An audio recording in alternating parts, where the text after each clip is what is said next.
બાલકૃષ્ણ લાલજી અને માનજી મહારાજ હવેલીમાં જ્યેષ્ઠાભિષેક સ્નાનયાત્રા ઉત્સવ નિમિત્તે નાવમાં કેરી મનોરથ થયો. પુષ્ટિ માર્ગમાં જેઠ સુદ પૂનમના દિવસે જ્યેષ્ઠા નક્ષત્રમાં સ્નાનયાત્રાનો ઉત્સવ આવે છે. આ વેદોક્ત ઉત્સવ છે અને શંખથી ઠાકોરજીને સ્નાન કરાવાય છે. શ્રી નંદરાયજી પોતાના પુત્ર શ્રી કૃષ્ણનો રાજ્યાભિષેક કરે છે અને વ્રજભક્તો જોવા આવે છે. પ્રભુએ વ્રજભક્તો સાથે જલક્રિયા તથા નાવખેલન લીલા કરી છે. નંદ બાબાએ ગુરુકુળ ગંગાચાર્યજીને બોલાવ્યા.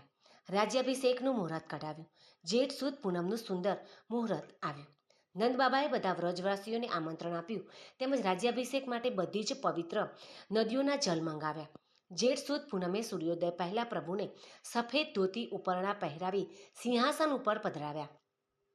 ગંગાચાર્યજીએ પવિત્ર નદીઓના જલથી અભિષેક કરાવ્યા.